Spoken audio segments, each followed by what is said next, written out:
Good day, folks. This is Greg Judy at Green Pastures Farm. We're going to be covering part 2 today. I started out on talking about small farmer guy starting out, 20 acres and 5 cows. Where do you start? I mean, there's nothing out there. And the proper steps to get going, to make sure that you know what you're doing is right and it works. There's nothing more disappointing than to go out and do something, go buy some ground or even rent some ground, and everything falls to pieces because you didn't do things correctly. And I want to save you all that problem. It's very disappointing. So in the first part 1, go back and look at it if you didn't see it, but we covered the perimeter fence and how to go about making sure you keep the animals on the farm. Okay, so I'm not going to talk any more about that. You can go back and look at that one. This is part 2. We're going to be talking about hot wire animal training, the charger, which is very crucial. How do we do the charger? And what kinds of chargers? And then the actual catch pin. So the catch pin, that's where we do the live of the animal training at.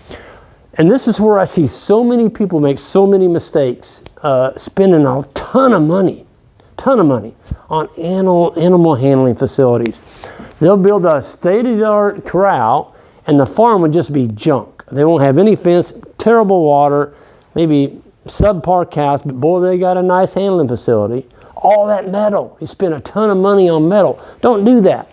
So the animal handling, where do you want it at? First of all, let's just assume we got a gravel road out here as our road frontage that goes by our farm. This is our gravel road. It can be blacktop, I don't care. And here's the gate coming into your farm right there. So you want your animal handling facility fairly close to a hard surface road so that you can back up there with your stock trailer or somebody else's. I wouldn't recommend buying a stock trailer. Don't do that, not at the start. I mean, you've only got 5 cows. You can't afford to go buy a stock trailer. There's people out there that haul livestock. That's what they do for a living. Hire one of them. But you're not going to be hauling cattle every day. You might only need it once a year. So why would you want to go spend, you know, $4, $5, $6, $7, $8,000 on a used trailer when you can hire it done for $40? It just doesn't make sense. So don't buy that metal. So right here, we're going to have a handling facility. Or we call it a catch pen. It doesn't need to be very big. For 5 cows, oh my gosh. I hate to say it, but our cows are so broke to hot wire, we're getting ready to go to a farm where there's not even a corral. There's just a couple cattle panels. Guess what? We can catch them in there because we just walk them up with a poly wire, and we'll show you how to do that later. But so let's just call this, that's our catch pen. So in this catch pen, all that is cattle panels. The cattle panels, you can buy these, are steel cattle panels, and they're 16 feet long by 4 foot tall. Okay, that panels, if you buy them at a farm sale, you might get them for $10 to $12. You buy them brand new, they're going to cost you $25. So let's just say you built, for that many cows, my gosh, you get by with a 16 by 16. So you'd have one here, one here, one here, and one there. Now you got to have a gate in there. You got to have some way to get the cows in there. So you put a gate, you know, right here. But now I've got my catch pen of cattle panels. And people say, but Greg, how are you going to hold them up? If you've got gentle cattle and you work with your cows where they're used to seeing you, they're used to being around people, folks, you can move them with toilet paper. That's how gentle these cows can get. But you got to spend time with them. We've got gentle cows because we worked with them, okay? Put the cows in there, but they don't really know what hot wire is just yet because we just bought them from somebody that wasn't using hot wire. So we take a piece of poly wire, and do we have a piece of that over here? I think there is on that reel right over there. If you want to grab that. And we're going to take a piece of poly braid. I said poly wire, poly braid. And we're going to run a wire around the inside of that panel like that. That's our catch pen. Thank you. So you just take some of this wire. This is poly wire. I wouldn't use poly wire. Use poly braid. If you're going to get the good stuff, go to Powerflex and get it. Poly braid. It's mixed metal. There's 6 steel filaments and 3 copper in it. It's an awesome braid. I had a piece of it right over here. Here we go. while we're covering poly real quick, let me just show you the difference. So this is poly wire. Look at that. I can twist it and open that stuff up. Let me get a little closer so you can see it. Look at that. You can twist that and open it up. Folks, you go dragging that through a any kind of sprouts, anything that's got thorns on it, it's going to grab that and rip it in two, and it's going to break all your steel filaments. This stuff here, if I can get it out, this is a small piece. This is poly braid. Look at that. It's twice as visible. See, it's twice the diameter. This has got 9 steel filaments in it. 6 steel, 3 copper. You can pull a 4-wheeler with this stuff. That's how stout it is. It'll last you 15 years. It's tremendous stuff. So I'd take this on a reel, and when I say a reel, folks, when you're first getting started, I would use, go get that red reel over there, please, on the wall there. The one with the electric, yeah, perfect. You don't need to go out and buy these expensive geared reels. I know a lot of people, they get by with this reel right here, and you can buy these at any hardware store. And you know what? For this size operation, this is what I would use. Just put that on there. You hold on to it right here. It just winds up on there. That's perfect. What you don't want to do with poly braid is I've seen people do it, is you wind it, you get your brand new roll and you wind that out, and when you take it up, they wrap it up on a 5-gallon bucket. Folks, you'll never get it off that bucket without it going into it'll look like a rat nest. Wrap it up on something that you have control of. Anyway, we covered the poly braid versus the poly wire. I kind of got off there a little bit, but that's important. Run you a piece around the outside of this. We've already got, from our previous talk, we've got power. We've got we've got a permanent high tensile wire around our barbed wire fence here. So the cows, before we turn them out in here, I want them to know what hot wire is. If you put that poly, this, around that corral in there, and you can, if you really want to get them broke quickly, you can tie an aluminum can to that. Oh man. That's the first thing they do. The cow comes along, what's that can? And they reach out and they lick that can. They're broke. I mean, they are broke. You talk about getting a shock. So you only need to do that for one day. And they're going to be balling, but when you put them in there, folks, you got to have water. Just put you a tank over here in the corner and run a piece of this next to the water. So let's just say that's our tank. I'd put my wire right up here by the tank. So when they reach in there to get them a drink, the first thing they're going to do, they're going to raise their nose out there and it's wet. They're going to touch that wire. They're going to get shocked there.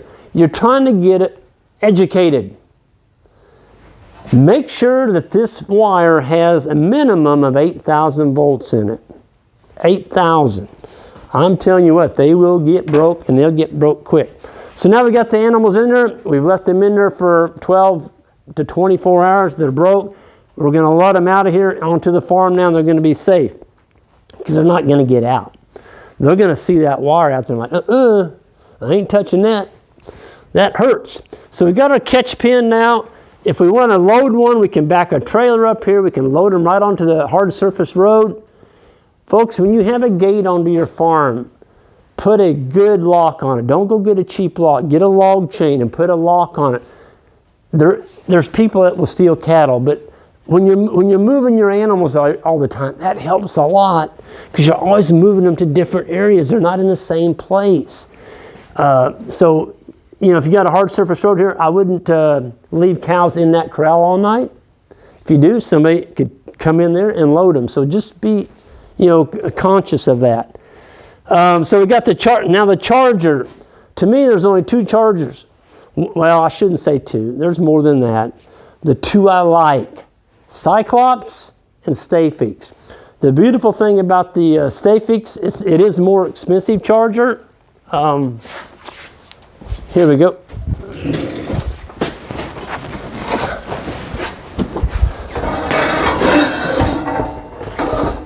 Kind of like a bull in a china shop here. I'm running into everything.